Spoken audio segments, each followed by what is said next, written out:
सदाशिवसमारम्भां शङ्कराचार्यमध्यमाम् अस्मदाचार्यपर्यन्तां वन्दे गुरुपरम्पराम्। वाक्यकारं वररुचिं भाष्यकारं पतञ्जलिं पाणिनिं सूत्रकारं च प्रणतोऽस्मि मुनित्रयम्। सर्वेभ्यो नमो नमः। मित्रों, आइए आज आपका स्वागत है एक नए प्रकरण में, जिसे कहा जाता है नाम धातु। इस प्रकरण को किन्हीं किन्हीं पुस्तकों में नाम धातु प्रकरणम, किसी में नाम धातवः, इस तरीके से दिया गया है। तो नाम धातु का मतलब क्या है, तो यहाँ पर लिखते हैं कि नाम इत्युक्ते प्रातिपदिकानि एव धातवः, अर्थात नाम नाम कहते हैं प्रातिपदिकम। तो प्रातिपदिक ही जहाँ पर धातु के रूप को प्राप्त हो गए हैं, उन्हें कहते हैं हम नाम धातु। प्रातिपदिक आप जानते थे कि अर्थवत धातुर प्रत्यय प्रातिपदिकम और कृतध्य समासाश्च सूत्र द्वारा जो बताए जाते हैं उन्हें कहा जाता है प्रातिपदिक। जैसे आप राम शब्द से सु प्रत्यय लाते हो, राम प्रातिपदिक है, हरि प्रातिपदिक है।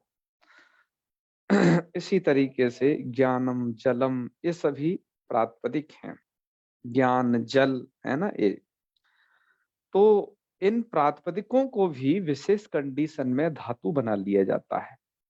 ऐसी क्या कंडीशन आन पड़ती है कि प्रातिपदिकों का भी धातु के रूप में प्रयोग किया गया है? क्या पाणिनि जी का जो औपदेशिक धातु पाठ है, माना जाता है कि जिसमें 2000 या 2500 जिसमें धातुएं हैं, उनसे काम नहीं चला, सो प्रातिपदिकों को भी धातु बनाना पड़ा। तो कहते हैं कि शिष्टों की परंपरा ऐसी है कि उन्होंने कहीं कहीं प्रातिपदिकों को भी धातु के रूप में प्रयोग किया है। उसी के ज्ञान के लिए यह नाम धातु प्रकरण है। यह भी एक आतिदेशिक धातु प्रकरण है। और इस नाम धातु के बाद बस कंडवादी नाम का एक छोटा सा प्रकरण और बचेगा। ऐसे करके फिर ये धातु के रूप चलना इत्यादि ये प्रकरण समाप्त होगा। अब ये नाम धातु में जो प्रत्यय किए जाते हैं वो किस अर्थ में किए जाते हैं? जैसे कि इच्छार्थ में स्यन, वो क्यच और काम्यच, और यहाँ पर भी क्यच और क्विप प्रत्यय हैं। यहाँ पर क्यंग प्रत्यय है, यहाँ पर भी क्यंग है एक, तो यहाँ पर एक ऋणिच प्रत्यय दिया हुआ है। तो ये किस अर्थ में प्रत्यय किए जाते हैं? नाम धातु में ये इतने प्रत्ययों का विधान है लगभग, जो कि यहाँ किया जाता है।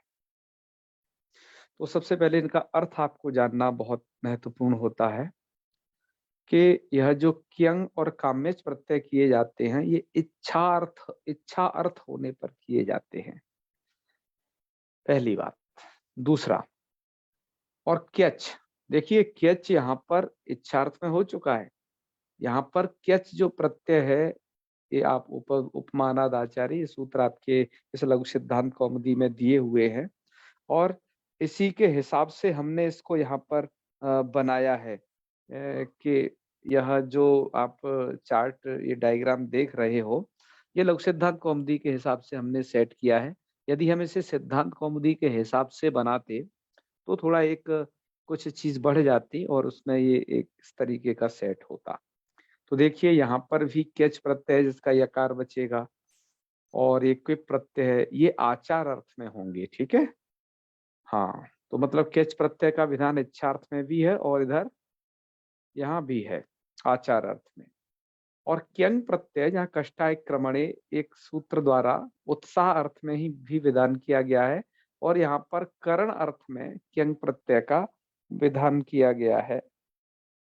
उनके मैंने सूत्र भी यहाँ पर एक एक लिखे हुए हैं, जो कि लघु सिद्धांत कौमुदी में भी है। और एक प्रत्यय है णिच, जो तत्करोति तदा चष्टे, तत्करोति या तदा चष्टे इस अर्थ में विधान होता है ये णिच प्रत्यय। तो करणे अर्थ का, करणे का मतलब है यहाँ पर करना। इस अर्थ में आप इसके अर्थों का विशेष विश्लेषण इसमें प्रकरण में आगे पढ़ोगे ही। तो इतने में भैया ये नाम धातु का विधान ये लघु सिद्धांत कौमुदी में किया गया है। इसके अतिरिक्त नाम धातु का विधान अन्यत्र भी है सिद्धांत कौमुदी में। विशेष रूप से यदि देखा जाए तो यहाँ पर अष्टाध्यायी को खोल लेना चाहिए कि किन किन अर्थों में प्रत्यय किया गया है। हमने उसको थोड़ा संकलन करके यह कोशिश की है कि आप उनको उनके अर्थ को भी भली भांति जान लें कि किन किन अर्थों में वह प्रत्यय का विधान है। तो चलिए हम आपको दूसरी स्लाइड पर ले चलते हैं और वह वहां पर ये समझाने की कोशिश करते हैं कि इसके अलावा और किन अन्य अर्थों में, ये तो लघु सिद्धांत कौमुदी में बताए गए ये अर्थ हैं जिन जिनमें ये विधान हुआ है। इसके अतिरिक्त भी नाम धातु प्रकरण में जो ये प्रत्यय पढ़े गए हैं उनका अतिरिक्त भी विधान देखा जाता है। आइए इनको सबको समझते हैं। अब यहाँ पर हमने कुछ एक कारिकाएं उद्धृत की हैं मित्रों। ये सभी कारिकाएं हमने दाधिमत टिप्पण जो कि बहुत ही प्रसिद्ध है लघु सिद्धांत कौमुदी पर, शिवदत्त शर्मा दाधिमत और उनके शिष्य शिव नारायण शास्त्री जी ने उसका टिप्पणी लिखी है, उसमें से यह हमने उद्धृत किया है और उदाहरण भी हमने वहां से इसे उद्धृत किए हैं। और नीचे वाला जो ये पद्य है नीति शतकम से यह उद्धृत है। इस सब का यहाँ पर बताने का एक ही उद्देश्य है हमारा कि नाम धातु प्रकरण को आप सही से जानें, क्योंकि इस प्रकरण को पढ़ाने की जो पद्धति है मैं प्रायः देखता हूँ बहुत सारी जगहों पर वो मुझे लगा कि छात्रों में ज्यादा जो है नाम धातु के विषय में संशय रह जाते हैं। आजकल जो पद्धति है उसको लेकर के अर्थ विषयक संशय रह जाते हैं, क्योंकि एक ही प्रत्यय कई अर्थों में अलग अलग हो रहा है। वहां पर कैसे समझा जाएगा कि क्या है। तो ये समझा हमें होना चाहिए कि वो प्रत्यय किन किन अर्थों में हो रहा है और क्या क्या अर्थ हैं। तो इससे हम नाम धातु को सही से पकड़ सकते हैं और समझ सकते हैं कि इन इन अर्थों में नाम धातु के प्रत्यय होते हैं, उनके ये अर्थ संभव हैं। ठीक है, तो चलिए आगे लिखा है, इच्छायाम एषितुः स्वार्थे क्यच काम्यौ कर्मणः परे। और लिख रहे हैं इच्छायाम, जो जिन जिन अर्थों में प्रत्यय हुआ है मैंने उनको पीले रंग से रंग दिया है जिससे आप समझ पाए इस बात को कि ये इन अर्थों में ये प्रत्यय हुए हैं। तो देखिए लिख रहे हैं क्यच काम्यौ, क्यच काम्य जो प्रत्यय है ये इच्छायाम इच्छा अर्थ में होते हैं। एषितुः स्वार्थे अर्थात इच्छा करने वाला इच्छा कर रहा है अपने लिए, तो है ना। तो कर्मणः परे, ये जब आप इस सूत्र को पढ़ोगे सुपा आत्मना कैच, तो वहां पर ये पहली वाली पंक्ति का अर्थ आपको लग जाएगा कि सुपा आत्मना कैच कहाँ करता है। स्वार्थे किच काम्यो कर्मणः परे, अर्थात कर्मवाचक से यह क्यच करता है, काम्यच करता है ना। ये सूत्र कैच करेगा, काम्यच अलग सूत्र विधान करता है। तो ये दोनों प्रत्यय होते हैं इस अर्थ में। जैसे हमने उदाहरण भी देखते चलिए, पहले के उदाहरण यहाँ पर हैं कि आत्मनो यशः इच्छति, अपने लिए यश चाहता है।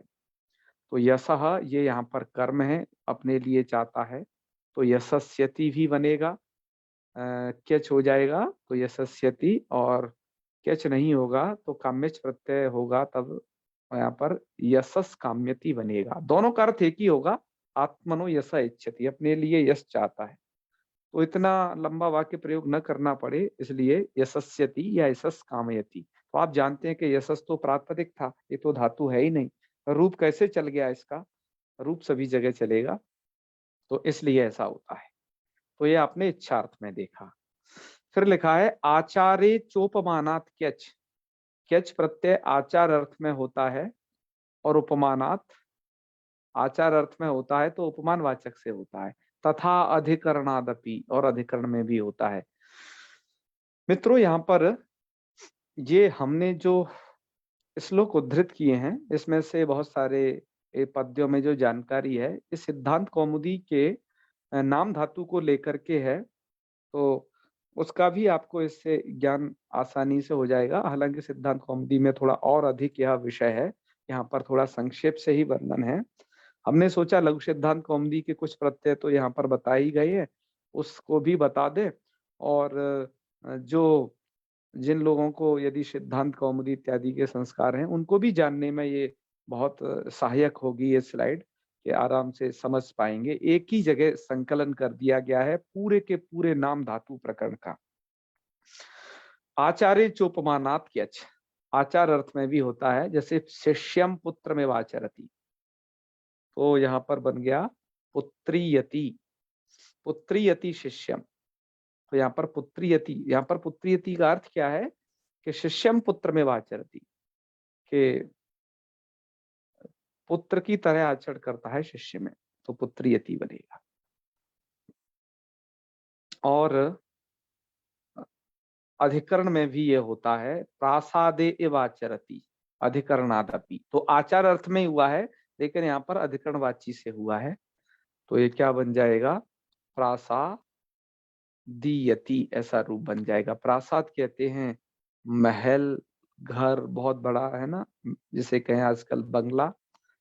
तो कुटीरे भिक्षु प्रासादयति, कुटीर में भिक्षु ऐसा आचरण करता है प्रासाद की तरह, जैसे कोई यह राजमहल हो ऐसे, तो प्रासादीयति का ये अर्थ है। अब ये बनेंगे रूप कैसे, इसी के लिए तो हम नाम धातु पढ़ रहे हैं, कैसस्यति कैसे बना, पुत्रीयति कैसे बना, प्रासादीयति, ये सब कैसे बनेंगे, इसके लिए हम नाम धातु प्रकरण को पढ़ेंगे। अभी तो हम केवल इसका प्रयोग संसार देख रहे हैं कि कैसा कैसा किया जा रहा है।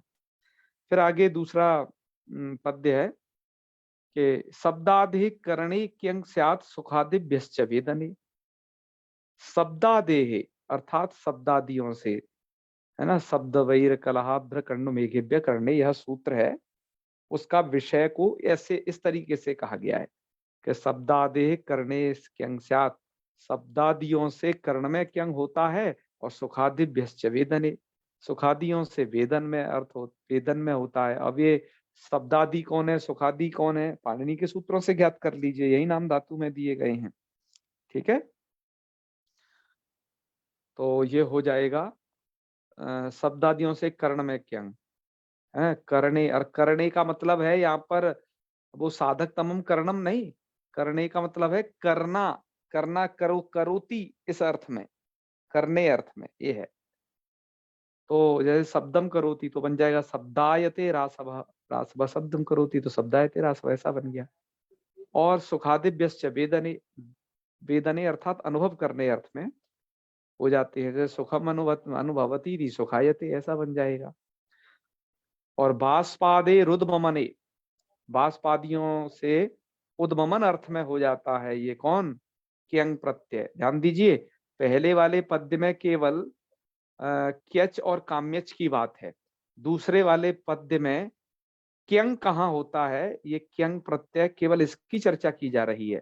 ठीक है, पहले में क्यच काम्यच इन दो प्रत्ययों की चर्चा की गई थी कि वो कहाँ कहाँ होंगे, और इसमें दूसरे पद्य में क्यंग की चर्चा की जा रही है। ठीक है, हाँ जी, और भी क्यंग कहाँ होता है, तीसरे पद्य में भी आप इसे देखोगे लगातार।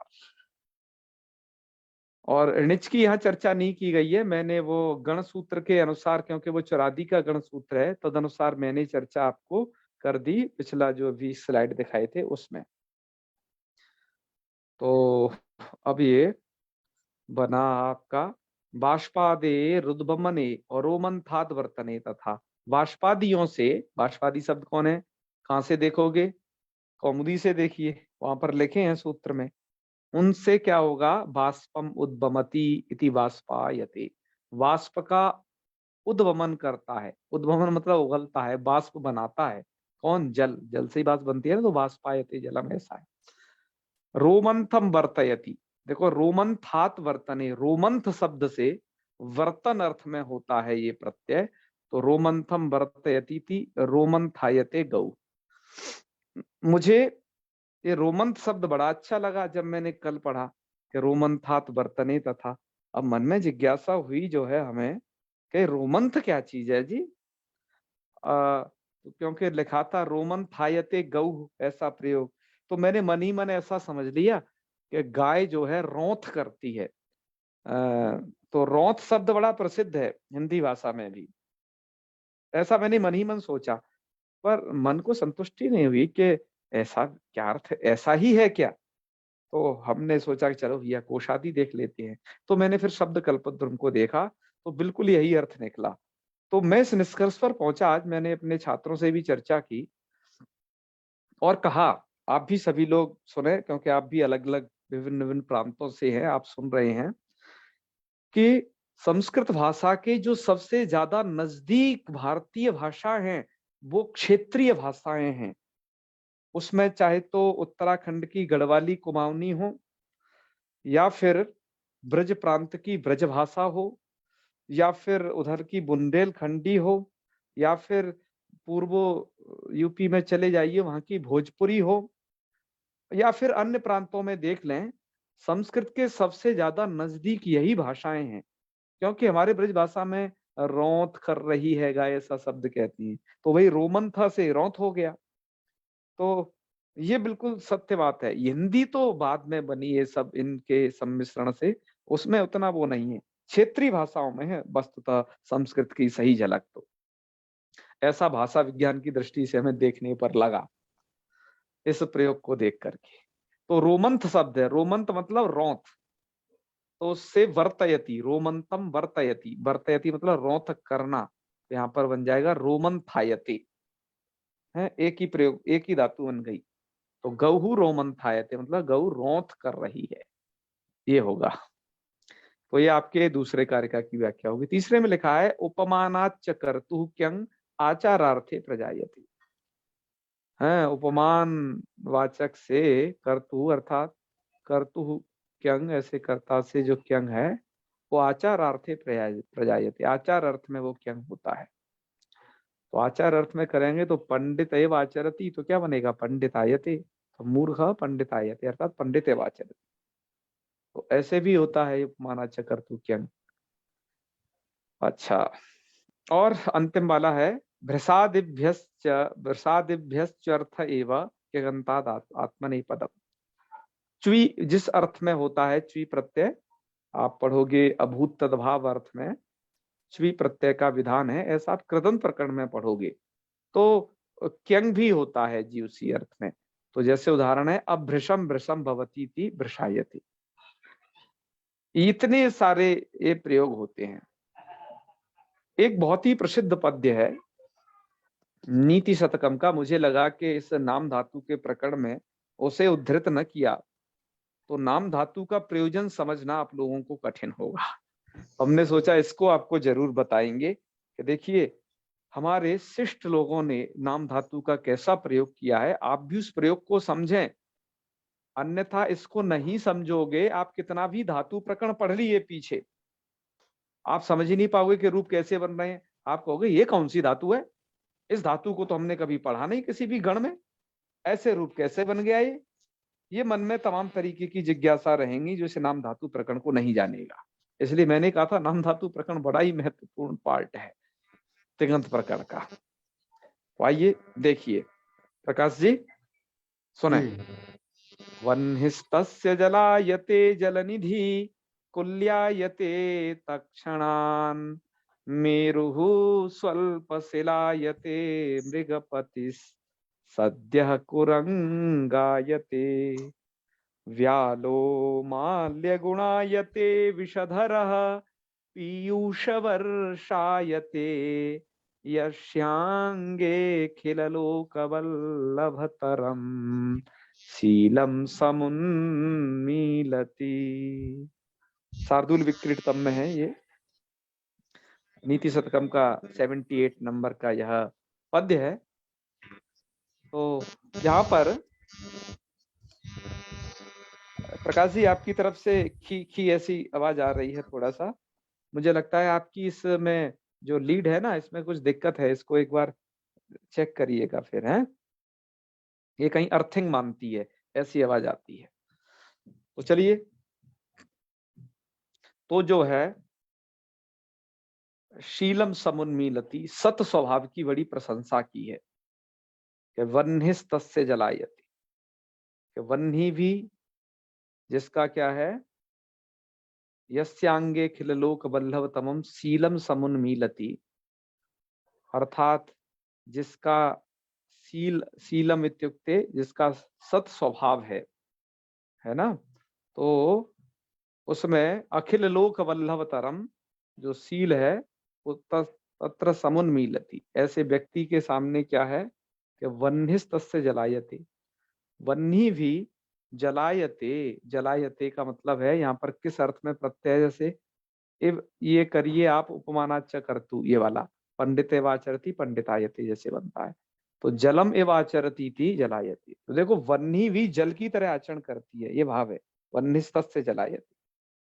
ठीक है, फिर है कुल्यायते तत्क्षणात्, तो वह्निस्तस्य जलायते और जलनिधि कुल्यायते तत्क्षणात्, तत्क्षणात् अर्थात तुरंत ही जो जलनिधि है, जलनिधि इत्युक्ते समुद्र, और वो कुल्यायते, कुल्य कुल्या किसे कहते हैं, कुल्य कहते हैं नहर वगैरह को, तो जलनिधि भी ऐसे व्यक्ति के सामने शील जो है सत स्वभाव वाला पुरुष है उसके सामने, तो भैया जलनिधि भी कुल्यायते नहर की तरह आचरण करता है, अर्थात वो भी अगाध नहीं होता है। और मेरु स्वल्प शिलायति, है ना, तो स्वल्पम है, स्वल्प शिव शिला में वाचरती थी स्वल्प शिलायति, ये पूरा का पूरा है नाम धातु में। ठीक है ना, यदि शिलायते करेंगे तो केवल ऐसा करना पड़ेगा कि शिला इव आचरती, ऐसा करना पड़ेगा, तो ऐसा इसलिए ऐसा किया है, तो स्वल्प शिला इव आचरती थी स्वल्प शिलायति, मेरु भी छोटी शिला के समान आचरण करता है ऐसे व्यक्ति के सामने। और मृगपति सद्य कुरंगायते, जो मृगपति हैं अर्थात सिंह, वो भी सद्य तुरंत ही कुरंगायते, कुरंग की तरह आचरण करता है, मतलब एक अहिंसक हरिण की तरह। और व्यालो माल्य गुणायते, तो माल्य गुणायते है नाम धातु, व्याल अर्थात जो आपका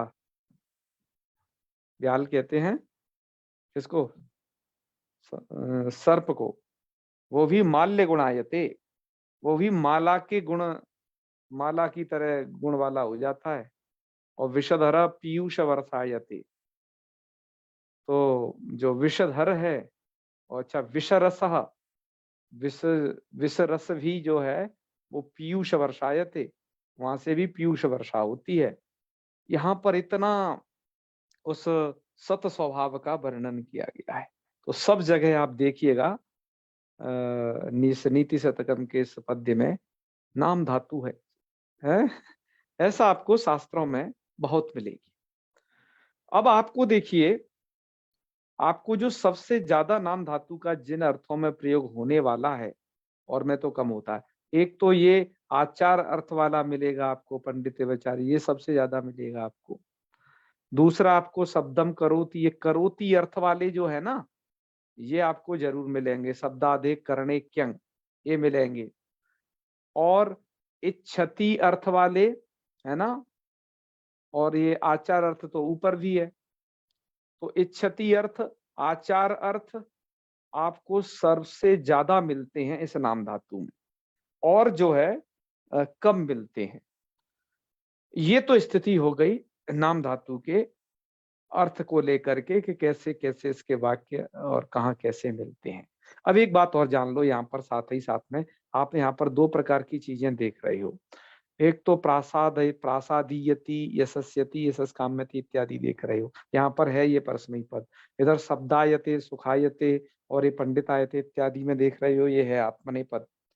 तो इनसे होता क्या है नाम धातुओं से, तो बस एक ही बात ध्यान रखना जो इस लास्ट में पद्य में भी कही गई है कि क्यजंताद आत्मने पदम, वो क्यंगंतात आत्मने पदम। यहाँ पर क्यंग प्रत्यय यदि आपने किया है तभी वहां पर आत्मने पद होगा, क्योंकि क्यंग प्रत्यय ङित है, तो ङित्वात वहां पर आत्मने पद आएगा, ये कहने का मतलब है। तो आपने जब जब क्यंग प्रत्यय किया, जैसे यहाँ किया है तो आत्मने पद हुआ है, जहां जहां आपने क्यंग प्रत्यय किया वहां पर आपने यह आत्मनेपद का प्रयोग किया है। ठीक है, और क्यंग से अतिरिक्त जो अन्य प्रत्यय हैं यहाँ पर है, उन सभी प्रत्ययों में, जैसे यहाँ पर है काम्यच है, क्यच है और क्विप है और ऋणिच है, ये प्रत्यय आप इसमें पढ़ोगे, वहां पर आपको परस्मैई पद ही करना है। ये आपको बता दिया पद विषयक पूरा निर्णय।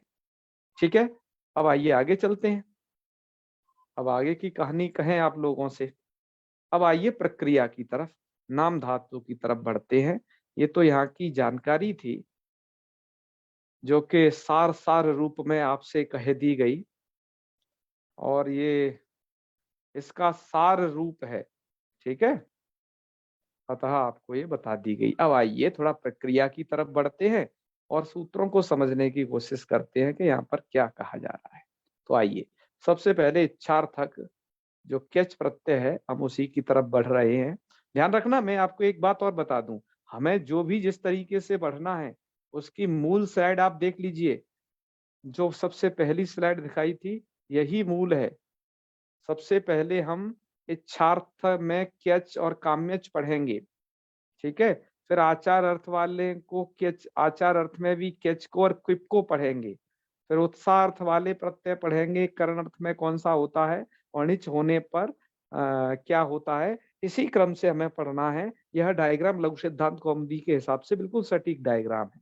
तो आइए सबसे पहले इच्छार्थ में पढ़ते हैं और जानते हैं, सबसे पहले सूत्र को समझते हैं। ठीक है, तो भैया आइए अब थोड़ा कर लेते हैं प्रक्रिया संबंधी बातें, इससे भी हो जाएं दो दो हाथ।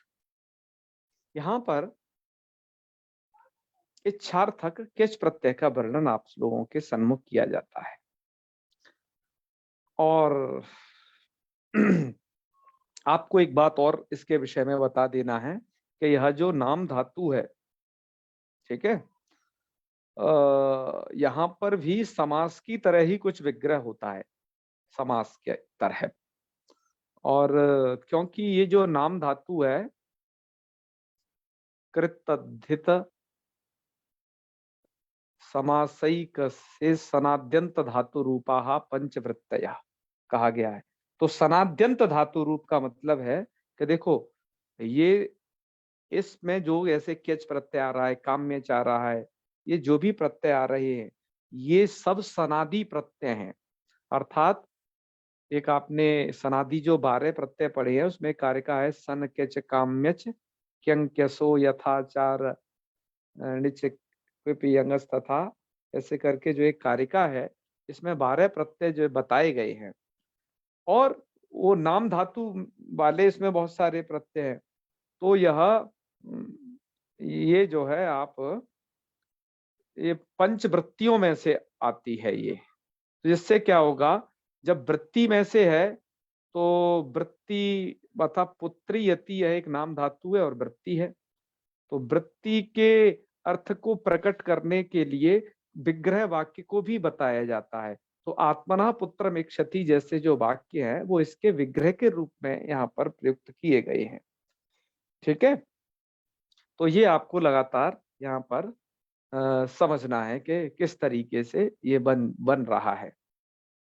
तो जैसे आपने सन्नंत प्रत्यय पढ़ा था तो वहां पर भी ये स्थिति थी कि वहां पर आप कर्तुम इक्षति ऐसा विग्रह करके तब आगे की क्रिया करते थे। यहाँ पर भी ये आपको करना पड़ेगा। जैसे आत्मनः पुत्रम इक्षति, तो इच्छार्थक सन का हम उदाहरण दे रहे हैं आपको, इच्छति इसको डाल करके। तो कैसे बनना है ये, क्या स्थिति होनी है, किस प्रत्यय का विधान होता है तो किस अर्थ में होता है, यह सब आइए देखते हैं। स्वपः आत्मनः क्यच सूत्र है, सूत्र का अर्थ होता है इसी कर्मणः एषितु संबंधिनः सुबंतात। सुबंतात पद यहाँ पर विशेष्य है, इसके दो विशेषण यहाँ पर आए हैं। इसी कर्मणः, एक तो यह विशेषण है सुबंतात के साथ, दूसरा एषितु संबंधिना, दूसरा सुबंतात का यह विशेषण है। ऐसा होना चाहिए वो सुबंत पद, तब उससे इच्छायाम, इच्छा अर्थ में केच प्रत्यय होता है और वो विकल्प से होता है। केच प्रत्ययो वास्यात, ये लिखा है। तो ठीक है, आइए करके देखते हैं, समझते हैं कि इसी कर्मण का मतलब क्या है और एशितु संबंधिना इसका मतलब क्या है। ऐसे सुबंत से करेंगे।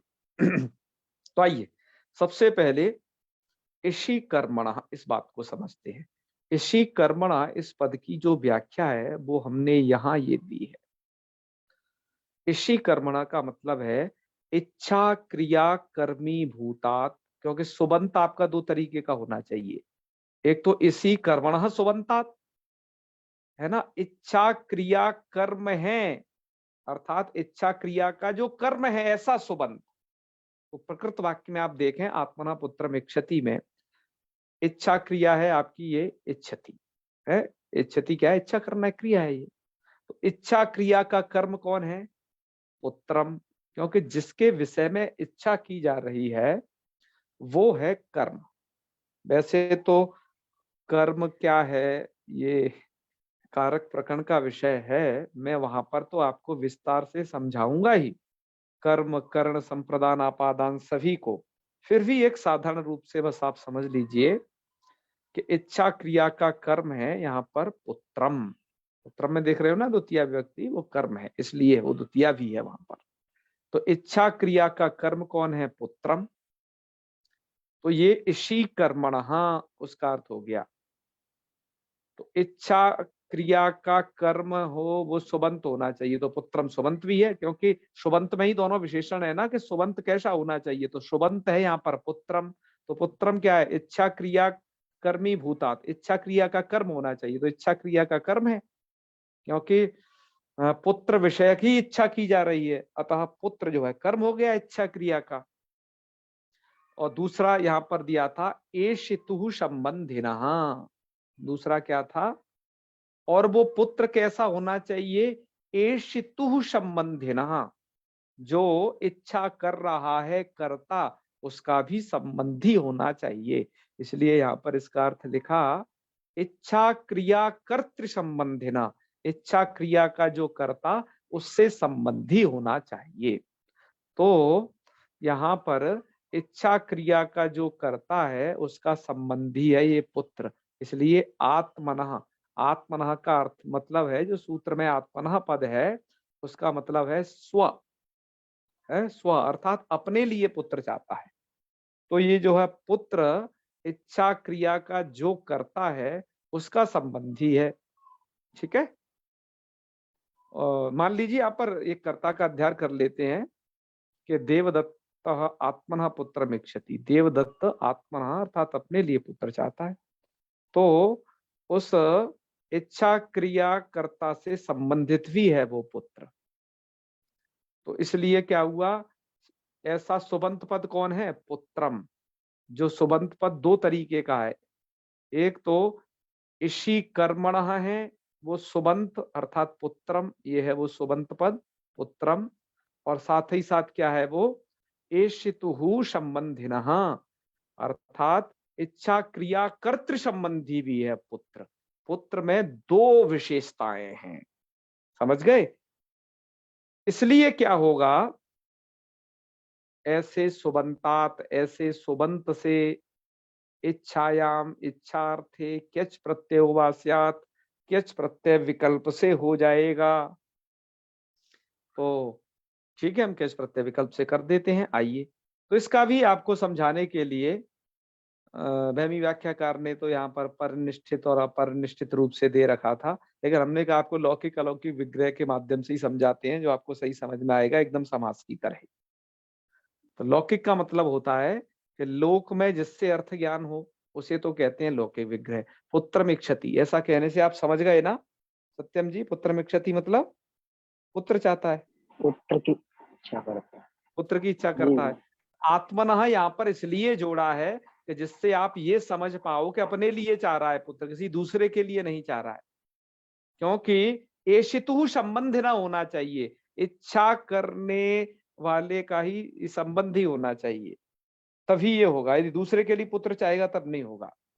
तो पुत्र मिक्षति का सब लोग समझते हैं, तो अलौकिक विग्रह वाक्य है। अलौकिक विग्रह वाक्य का मतलब है जैसे पुत्र अमक्यच, तो पुत्र अमक्यच का अर्थ क्या है सत्यम जी?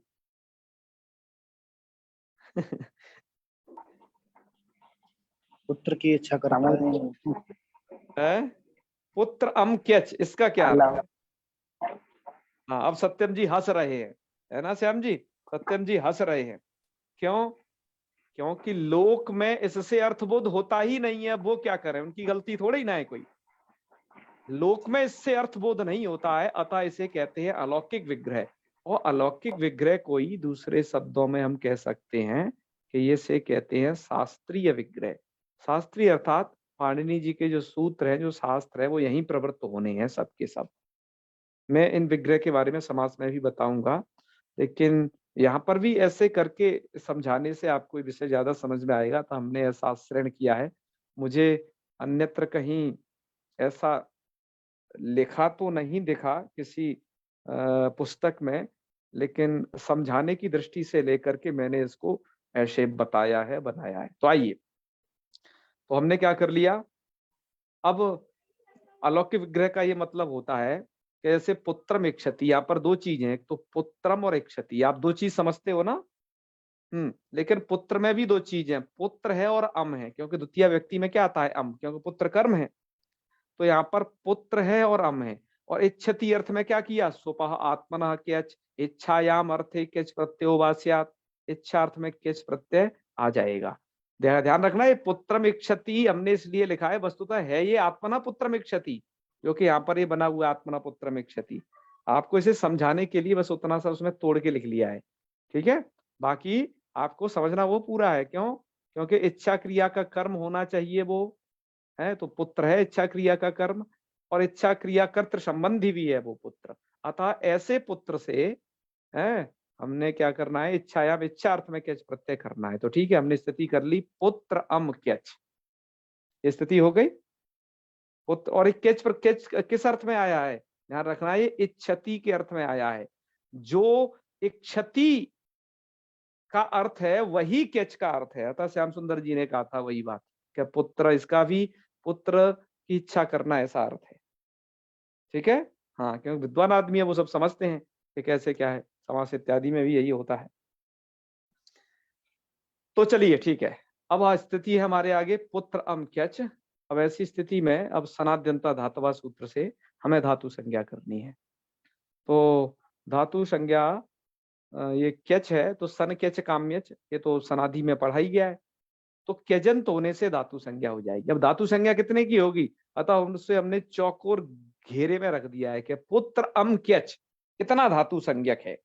धातु संज्ञक जो एरिया है भैया, उसको हमने इस आयताकार भाग में रख दिया है कि इसकी होगी धातु संज्ञा। पुत्र अम क्यच यह धातु है। ये कैसा धातु है, जबरदस्ती बनाया हुआ धातु है। ध्यान रखना, सनाद्यंता धातवा करके जो धातु संज्ञा होती है वो जबरदस्ती बनाना पड़ता है। अतः कहते हैं यहाँ पर आतिदेशिक धातुत्व है, क्योंकि वास्तविक धातु संज्ञा तो भूवादेव धातवा है, ठीक है। तो ठीक है, आतिदेशिक धातुत्व है यहाँ पर सनाद्यंता धातवा इस पाणिनि सूत्र द्वारा। तो पुत्र अम क्यच यह हो गया आपका धातु, ठीक है। अब क्या है करें, धातु हो गया तो कह रहे अब ये करना है अगला सूत्र, इसको ध्यान रखना। ये सूत्र आपकी समास प्रकरण में बड़ी जान खाने वाला है, अतः इस सूत्र को सही से याद कर लेना। अभी से इसको आप समझ लोगे तो समास प्रकरण में आपको द्वारा से नहीं समझना पड़ेगा, नहीं तो कार्यकालम संज्ञा परिभाषम के अनुसार मुझे एक बार वहां भी आपको इसका बोधन कराना पड़ेगा। इसलिए आप यथोद्देश पक्षग्राही बन जाइए, यहीं पर समझ लीजिए इसे। सूत्र का अर्थ होता है शोपो धातु प्रातिपदिकयो हो कि एतयो रवयवस्य सोपो लुक। एतयो रवयवस्य, एतयो भैया क्या चीज है ये एतयो, तो भैया सूत्र में झांको, एतयो का मतलब है धातु प्रातिपदिकयो हो। धातु और प्रातिपदिक का अवयव जब सुप होगा तो उसका ये सूत्र क्या करता है, लुक, लुक से आप, लुक का मतलब होता है व्याकरण में प्रत्यय का अदर्शन, अर्थात अदर्शन कर देता है, प्रत्यय का लोप कर देता है, आप ये समझ लो, ठीक है। हाँ, वैसे लुक संज्ञा है, आप लुक से उसे समझें। तो सबसे पहले ये समझो, धातु और प्रातिपदिक के अवयव सुप का लुक करता है ये। अभी यहाँ पर जो आपने समझा कि सनाद्यंता धातवा करके जो धातु संज्ञा हुई है वो कितने भाग की हुई है, क्यों सत्यम जी? पुत्र अम क्यच, पुत्र अम क्यच की हुई है। तो यहाँ पर धातु का अवयव कहीं सुप दिखाई दे रहा है क्या? सुप का मतलब सु औ जस अम औ स इत्यादि में से कोई विभक्ति जी जी आम। अम है, यहाँ पर वो धातु का अवयव है, ध्यान रखना। समास और प्रातिपदिक इत्यादि के अवयव आपको मिलेंगे समास में, वहां पर इसका प्रातिपदिक के अर्थ का उदाहरण मिलेगा इसका खूब आगे चल के। यहाँ पर धातु का अवयव है ये सुप, तो धातु का अवयव सुप है तो उसका क्या करो भैया, लुक कर दो, उसे विदा कर दो, तो अम चला जाएगा, अम चला जाएगा। और केच में भी ध्यान रखना, चकार की संज्ञा होती है, ककार की संज्ञा होती है लसक को तद्धिते से और चकार के अंत्यम से, और लोप हो जाता है। केच का भी बचता है य, और अम का तो आपने गोविंदाय नमो नमः कर ही दिया है। अब बचेगा केवल पुत्र य। अब कौन बचा? केवल पुत्र य। अब इस पुत्र य में क्या करें? अब सूत्र पढ़िए, क्यची च, क्यची च का अर्थ है अवर्णस्य ई, अवर्ण को ई होता है भैया। परे क्या है? परे कुछ होना चाहिए कि नहीं? अब ये सूत्र में है ना, क्यची, सूत्र और वृत्ति दोनों से मिला करके अर्थ करो, है ना। हाँ, ये कौमुदी ग्रंथों की विशेषता है कि सूत्र वृत्ति मिला के अर्थ करना पड़ता है। काशिकाकार ने अर्थ दिया है तो पूरा दिया है ना, कि किसी बच्चे को कोई समस्या ना हो, इसलिए इसलिए खूब बड़ा दिया है। अब इस चक्कर में क्या हुआ, काशिकाकार ने तो बड़ा सरल सरल करके लिखा, और जो अर्थ था उसे पूरा लिख देते थे, तो काशिका ग्रंथ हो गया इतना मोटा, अब उसे कोई पढ़ता नहीं। कौमुदीकार ने थोड़ा चालाकी की, करे हम वृत्ति को क्यों लिखें, सो अपनी लाइन बढ़ा करके ग्रंथ बढ़ाएं। बाकी कुछ तो पद सूत्र में दे ही रखे हैं, कुछ हम नीचे वृत्ति में लिख देंगे, जो अनुवृत्ति वगैरह कहीं से आए हुए होंगे उन्हें, तो छोटा हो जाएगा हमारा ग्रंथ, बच्चे डरेंगे नहीं। इसलिए लत कौमुदी की इतनी सी किताबिया को बगल में दबाए घूमते हैं लोग, जो है गीता प्रेस की, उससे डरते नहीं है बिल्कुल, क्योंकि छोटी पुस्तक है। इसलिए तर्क संग्रह भी छोटी है, लेकिन उनके भाव बड़े गंभीर है? हाँ, ध्यान रखना। तो क्यची च सूत्र से क्या होता है, क्यच के परे रहते अवर्ण को ई होता है। तो भैया ये यकार जो आपको दिखाई दे रहा है ना, ये क्यच का ही यकार है, तो इस पुत्र के अवर्ण को कर लिया ई, तो ई कर लिया तो स्थिति बन जाएगी आपकी पुत्रीय, ऐसी स्थिति बन जाएगी। अब पुत्रीय ऐसी स्थिति जब हो गई, अब क्या करें? अब चिंता करने की बात नहीं, सब दुविधा मिट गई। पुत्रीय यह आपका धातु संज्ञक है। अब यही, अब आपको पुत्रीय को बाकायदा धातु मान लेना है। यहाँ जितना भी कर्मकांड किया जाना था किया जा चुका है। अब पुत्रीय को धातु मान करके और आराम से सब प्रक्रिया कर लो। आओ, क्या क्या प्रक्रिया करनी है वो भी देख लेते हैं। पुत्रीय लट, लट के स्थान पर तिप, और सप वगैरह भी कर लीजिए, है ना। हाँ, कर्तरी सप, क्योंकि तिप प्रत्यय कर्तार्थ में हुआ है और सार्वधातुक भी है। तो पुत्रीय धातु से वही पुत्रीय धातु बन गई, देख लीजिएगा। अद्भुत धातु है, क्योंकि नाम धातु है? नाम अर्थात पुत्र को ही धातु बना दिया गया है। तो पुत्रीय सप ती, सप का क्या बचेगा? अ, तो पुत्रीय अति, और आकार का तो आप जानते ही हैं, अतो गुणे से कर देना पररूप, तो पुत्रीयति ऐसा रूप बन जाएगा। पुत्रीयति का अर्थ क्या है? आत्मना पुत्रम इच्छति। एक बात ध्यान रखना, यहाँ जो वाग ग्रहण दिया है ना, स्वपः आत्मना क्यच, के सुबंताद इच्छा क्यच प्रत्यय वास्यात, क्यच प्रत्यय विकल्प से होता है। तो विकल्प से मतलब एक बार तो क्यच प्रत्यय करके भैया पुत्रीयति बना लो एक रूप, और दूसरा जो है विग्रह वाक्य भी साधु है, आत्मना पुत्रम इच्छति जो कहेगा उसको भी बाकायदा 2 नंबर दिए जाएंगे। ठीक है, ये भी एकदम सही है, और ये भी सही है। वाक ग्रहणात वाक्यमपि, वाक्य ग्रहण से वाक्य का भी यहाँ पर प्रयोग होगा। तो ये पुत्रीयति बन गया। अब क्या है, जो रूप चलाना जानते हो, तो पुत्रीयति, पुत्री यथा, पुत्रीयंती, पुत्रीयसी, पुत्री यथा, पुत्री यथा, पुत्रियामी, पुत्रियाव, पुत्रियामा, ये पुत्रियामा, ये सभी रूप बन जाएंगे भैया। क्यों प्रकाश जी, अब तो कोई समस्या नहीं होने वाली ना? नहीं भैया, कुछ नहीं। हाँ चलो, शारदा जी आपने हाथ खड़ा किया जी हुआ है, सर। बताइए। हाँ हाँ बताइए। जी सर, सर ये पूछना था कि पुत्र के साथ य कहाँ से आ गया? वो क्यच प्रत्यय का यकार है, क्यच प्रत्यय का यह शेष रहता है। जी सर, धन्यवाद सर। है ना, क्यच प्रत्यय का देखो, मैंने, आप इसको स्लाइड को मुझे दोबारा थोड़ा सा दिखाना पड़ेगा आपको। कि क्यच प्रत्यय का यह शेष रहता है। मैंने यहाँ पर इस प्रक्रिया को लिखा है। मैंने भी आपको बताया था कि क्यच प्रत्यय में इत संज्ञा जो होती है वो चकार की होती है और ककार की होती है, उनका लोप हो जाता है और यह जी बचता सर। है, इसलिए पुत्र यह ऐसी स्थिति हो गई। और यकार अर्थात क्यच प्रत्यय के परे रहते क्यचीच सूत्र के द्वारा उस अकार को हो जाता है इकार, तो धातु बन जाती है। इकार मतलब दीर्घ इकार होता है उसको, तो पुत्री अब ऐसा बन जाता है। ठीक है, कोई बात नहीं, हम आपको ठीक अभी सुधा व्याख्या भी दिखाने वाले हैं। सुधा व्याख्या में इसकी सिद्धि की गई है, वहां पर भी आ जाएगा ये। हम इसलिए दिखाते हैं कि दुर्बद्धम सुबद्धम भवती न्याय ना आपके लिए वो सही पड़े। चलो, यहाँ पर लिखा है इन्होंने, बहुत सारी बातें लिखी हैं, मैं आपको जरूरी बात बता देता हूँ, बाकी आपके पास तो पुस्तक है, उसे देख लेना। जो आत्मना कैच में जो आत्मना शब्द है लिखते हैं, आत्मन शब्द स्वपर्याय, स्व अर्थात अपने आप का पर्याय है। स्व माने हम खुद, अपना। तो आइए आगे बढ़ते हैं। तो स्वसमय यदिश्यते कर्मकारम तदनुवृत्ते, ऐसे करके कैस्यात ऐसा फलित अर्थ बताया है। आप इसे देखिएगा, बहुत अच्छे से वर्णन किया है। अब हम आगे करते हैं पुत्रियति कैसे बनेगा इस बात को, कि आत्मना पुत्र इच्छति इत्यर्थ, इस अर्थ में द्वितीयांत पुत्र शब्दार्थ सुपात्मना क्यच इति क्यचि पुत्र अम क्यच इति स्थिते सनाद्यंता धातवा इति सूत्रेण समुदायस्य धातु संज्ञायाम सुपो धातु प्रातिपदिको इति अमो लुकी पुत्र क्यच इत्यत्र लसक्वतद्धिते इति ककारस्य संज्ञायाम हलन्त्यम इति चस्येत् संज्ञायाम तस्य लोपः इति उभयोः कचयोर लोपे, ककार और चकार का लोप कर देना। तो स्थिति क्या बनेगी, पुत्र या, स्थिति ये नहीं लिखी, हमने बोल दी आपको। इसके बाद क्या करना है, क्यचीच इत्यनेन, क्यचीच सूत्र के द्वारा पुत्र इत्यत्र कार से ईत्व, पुत्र के आकार को हो जाएगा ईत्व, तो क्या बन जाएगा, पुत्रीय ऐसा बन जाएगा।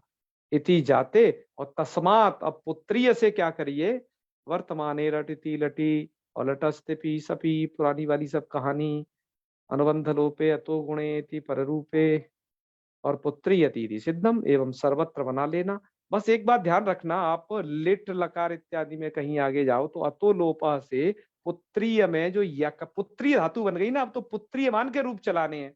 पुत्रीय धातु देखो क्या है, अनेकाच धातु है। अनेकाच है तो आपको ये चिंता नहीं करना, धुआंधार सब जगह इट करना है ना, कोई दिक्कत नहीं, इट का कोई निषेध कर नहीं सकता, किसी में इतनी दम नहीं जब धातु अनेकाच बच गई सो इट का निषेध करे। और पुत्रीय में यकार में अकार है तो अतो लोपः से बस अकार का लोप करते रहना देख देख करके, है ना। और ये धातु अनेकाच है तो यहाँ पर आम वगैरह बड़े आराम से हो जाएगा, तो पुत्रियां चकार, पुत्रियां चकर्तु, पुत्रियां चकर्तु, ये सब बन जाएंगे।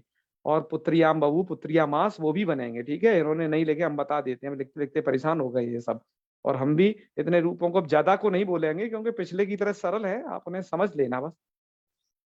और लुट में बनेगा पुत्रीता, यहाँ पर भी अतोलोपा से आकार का लुप करना मत भूलना, इट के परे रहते हो जाता है वो, है ना। तो पुत्रीता, पुत्रीतारौ, पुत्रीतारः, ऐसे करके इन रूपों को बना लेना है आपको। इसके बाद पुत्रीष्यति बन जाएगा लिट में, पुत्रीष्यति, पुत्रीशता, पुत्रीष्यन्ति, यहाँ पर पुत्रीयतु, पुत्रीतात, पुत्रीताम, पुत्रीयन्तु, और अपुत्रीयत, पुत्रीयेत, पुत्रीयात, और लुंग में बनेगा अपुत्रीत, और लिंगी अपुत्रीष्यत इत्यादि ये रूप बन जाएंगे। मैं भी व्याख्याकार का कहना है भैया इन सभी रूपों को बनाएं क्या, बोलें क्या, तो कह रहे नहीं भैया, दरअसल नाम धातुओं का जो रूपों को चलाने का, बोलने का जो ज्यादा प्रचलन है वो केवल लट लकार का एक वचन ही है, इसको बोलते हैं और इसका प्रयोग करते हैं। तो लट लकार का एक वचन बना लो, क्योंकि उतने का ही प्रयोग होता है। और यदि आपको लगता है कि नहीं हम तो बना के ही छोड़ेंगे तो और भी बना लो, कदाचित आपको इस प्रकार के प्रयोग कुछ ज्यादा वेद में मिल जाए। लोक में तो लट लकार का ही मुश्किल से प्रयोग कर पाते हैं और लकारों तक तो बात पहुंच नहीं पाती है। तो ये था भैया आज का प्रकरण। और मैं कुछ ऐसे ही कुछ रूप और दिखा दूं कि आज आपने जो केच प्रत्यय पढ़ा, ऐसे ही कुछ रूप बनते हैं, जैसे आप इन्हें भी इन्हीं के जैसे बना पाओगे। जैसे आपने आत्मना पुत्रम इच्छति पुत्रीयति बनाए, वैसे ऐसी आत्मना विद्याम इच्छति, अपने लिए विद्या चाहता है तो विद्या शब्द क्या है, अकारांत है, यहाँ पर विद्धीयति बन जाएगा, विद्या के आकार को ईकार कर देना बस, तो विद्धीयति अर्थात आत्म संबंधी विद्या विषयणी इच्छा। आत्मना भवनम इच्छति, अपने लिए भवन चाहता है तो भवनीयति, है ना। भार्यति, अपने लिए भार्या चाहता है तो भार्यति। आपने गुरुयति है, पत्नीम इच्छति पत्नीयति, युवतीम इच्छति आत्मनः इति युवतीयति, और मंत्रीयति, राष्ट्रपतियति, ऐसे इन सबको बना लेना। आप क्या कहें, इस तरीके से ये बनेंगे। आइए अब यहीं तक करते हैं समाप्त। अग्रिम भैया इसके अब लिंग में प्रयोग होगा, स्त्रीलिंग में प्रयोग होगा इसका? किसका?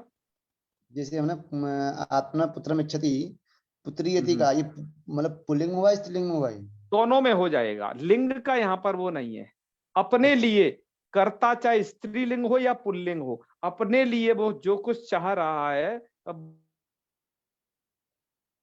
वो धातु बन जाएगा और उसका ये प्रयोग होगा दोनों ही तरीके से। ठीक है। हाँ, श्याम सुंदर जी आप भी कहिए, क्या कहना है? बड़े भैया प्रणाम। महादेव। ये चेचा सूत्र से हमने अवर्ण को ई किया था, बस है ना? अवर्ण को ही ई करता है, बिल्कुल। तो ई में विसर्ग भी है, तो विसर्गों के साथ जाएगी ई या केवल ई ही जाएगी? नहीं, ई का मतलब वो विसर्ग इसलिए है जो विधेय होते हैं वो प्रथमा विभक्ति से निर्दिष्ट होते हैं। ई ही स्यात् का मतलब है ई स्यात्, दीर्घी का, क्योंकि बिना विभक्ति के तो प्रयोग नहीं कर सकते हैं ना। अब कौन सी विभक्ति करें, तो कम से कम प्रथमा ही लगा दें। अपदम न प्रयुंजीत है व्याकरण शास्त्र में, तो इसलिए वहां पर हम ई स्यात् मतलब दीर्घीकार का विधान करते हैं, विसर्ग नहीं वहां जाते हैं। ठीक है, बिल्कुल। और मकान जी आप क्या कह रहे थे? किमपि न। अच्छा, चलिए ठीक है, आपने थोड़ा माइक खोला तो मुझे लगा कि शायद आप भी कुछ कहना चाहते हैं। तो चलो आज का पाठ यहीं तक हो गया पूरा। मित्रों, काफी समय मुझे लगा इसको बनाने में, मुझे 2-3 दिन तो ये समझने में लगा कि इसको मैं कैसे बनाऊं, कैसे प्रस्तुत करूं। तो अतः मैंने कल की छुट्टी रखी। मैंने कि वीडियो भले ही एक बनाऊंगा, लंबा बनाऊंगा, लेकिन पहला वीडियो सही से बनना चाहिए बस। अब आगे तो ये प्रकरण हो जाएगा, क्योंकि ध्यान रखना लघु सिद्धांत कौमुदी पढ़ा ही नहीं रहे, हम रिकॉर्ड कर रहे हैं। पढ़ाते होते तो अब तक पूरी हो गई होती है, हमें ये साथ में रिकॉर्ड करनी पड़ रही है, जिससे आगे भविष्य में आप लोगों के लिए सुरक्षित रहे सब चीज, और ये मेरे लिए भी सुरक्षित रहे, मैं भी देख सकूं कि भैया क्या क्या कैसे कैसे किया है, अब इससे आगे मुझे और क्या करना है, इसके लिए इसको रखा गया है। नहीं ऐसे ही पढ़ाना होता तो कब से बाच्या मास करके लघु सिद्धांत कौमुदी को करते, इसलिए चिंता नहीं करें, धैर्य धारण करे रहें। और मैं थोड़ा सा लेट होता हूँ ना, आपसे कह तो देता हूँ कि 7:55 पे जुड़े, लेकिन आप भी समझ जाओ कि 10-15 मिनट बाद जुड़ जाओ। मैं लगभग इतने तक तैयार हो जाता हूँ, क्योंकि आजकल थोड़ा दिन लंबे हो गए, मैं वॉलीबॉल खेलने भी चला जाता हूँ, क्योंकि वॉलीबॉल वाले भी बुलाते हैं, तो थोड़ा समय विलम्ब हो जाता है मुझे वापस आने में, तो ये है। और दिन भर तो विद्यालय में पढ़ना पढ़ाना रहता ही है, पर आप लोग जुड़े रहा करें, हैं, धैर्य न तोड़े बिल्कुल भी, और ये पूरा होके रहेगा और विधिवत होगा। आप सब लोगों का इसमें सहयोग वांछनीय है। तो चलें करें समापन जी। ओम सर्वे भवन्तु सुखिनः, सर्वे सन्तु निरामयाः, सर्वे भद्राणि पश्यन्तु, मा कश्चित् दुःखभाग् भवेत्। ओम शांति शांति शांति। सर्वेभ्यो नमः। शुभ रात्रि। शुभ रात्रि भैया, प्रणाम। राम सर। महादेव महादेव। प्रणाम भैया।